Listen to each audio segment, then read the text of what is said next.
Lesson number 6. I am upset because I see something that is not there.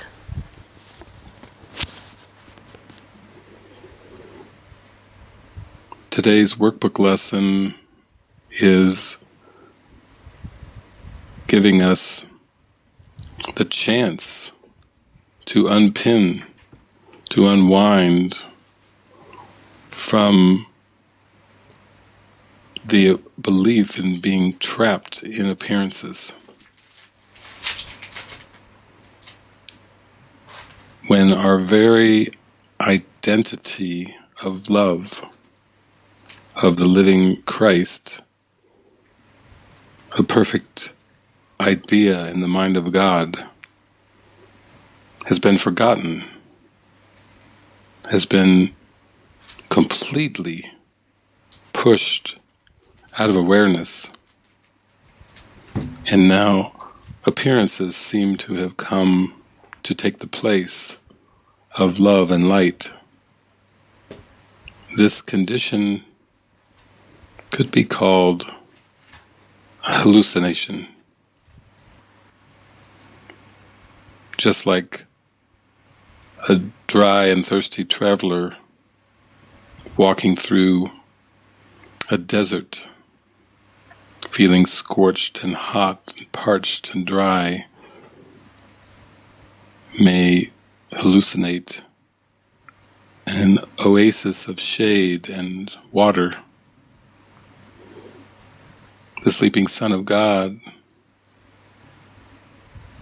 has believed himself to be bereft of his Holy Father, his Holy Creator, and now finds himself lost and wandering in a desert of images, a desert of perception that God did not create, a fantasy world, a fictitious, linear stream of images that have nothing to do with reality, nothing to do with eternity, divine love and happiness. And so, the first step in healing from this apparent condition of separation is to realize that all upsets experienced are coming because there's a perception, and that perception is not there.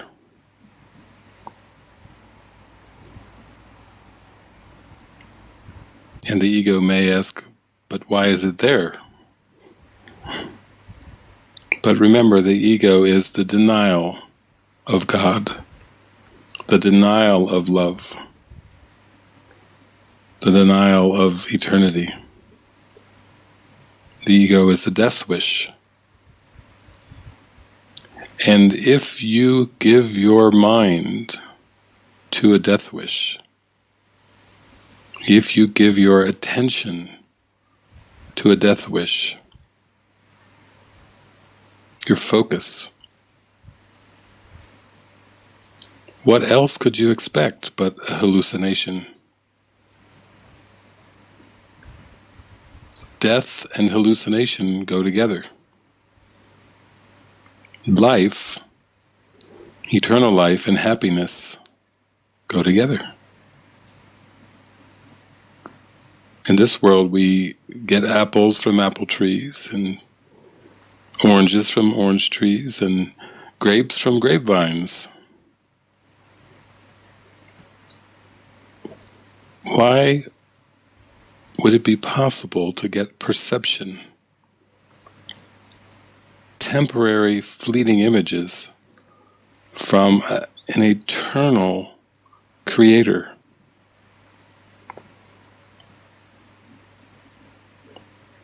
God has absolutely nothing to do with the perceptual world.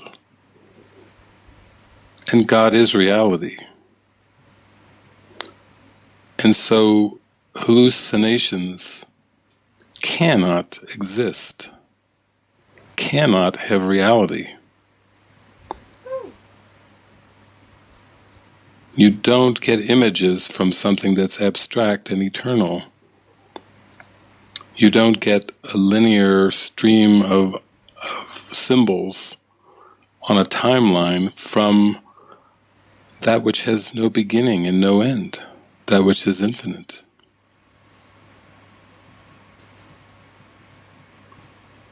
Now, earlier in the text, we were talking about distorted miracle impulses, misdirected miracle impulses. What is a miracle impulse but a call to remember God, to forgive the world and accept the truth of abstract reality,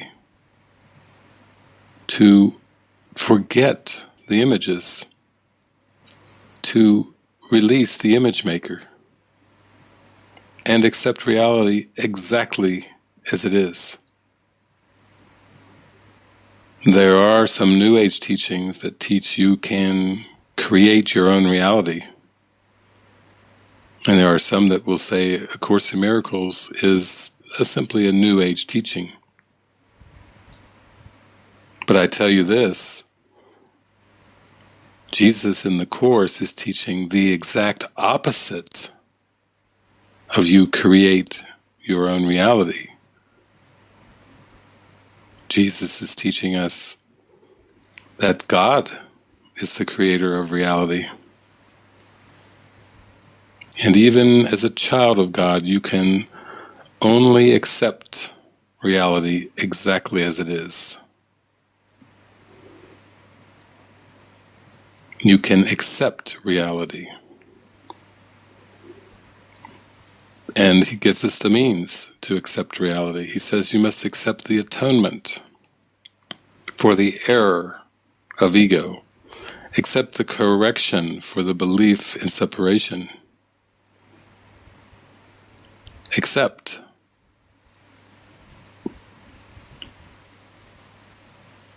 So this lesson,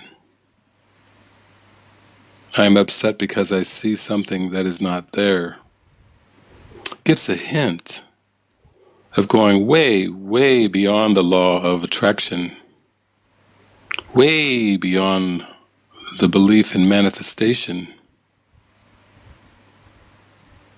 It's being humble enough in your mind to begin to see that it's only an upset because I believe that there's something that's not there. Because I'm perceiving something that's not there. You might rephrase the lesson as, I'm upset because I seem to be hallucinating. And the only way that you can be open to another way of seeing, Christ vision, light, an experience of vision that is not involving the body or the body's eyes, a vision that does not involve perception, revelation, the great rays, knowledge, reality. I must first be open to the idea that what I seem to see, what I seem to perceive through consciousness and the five senses, is actually not there. And it's not there because God didn't create it.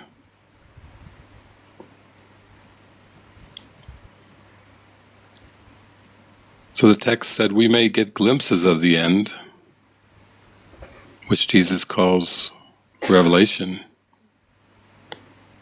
but we must take every small step that is asked of us. We must progressively prepare our mind for the direct approach to God that is coming in these later workbook lessons. Because without this attention, this care, this willingness to follow every step, then the remembrance of God will still seem frightening. It will still seem fearful. It will generate fear instead of the awe that is the appropriate experience with regard to the Creator. The Bible is very famous for saying, fear God and keep His commandments. And I will simply reinterpret that right now as be in awe of God the Creator, and come to know this awe by forgiving the world, forgiving the ego, forgiving the belief that one could ever be separate from a loving God and a loving Creator. Today we are happy to behold and acknowledge first that there seems to be a hallucination in front of us, and that I am never upset because of what seems to be this hallucination. Simply stated, I am upset because I see something that is not there.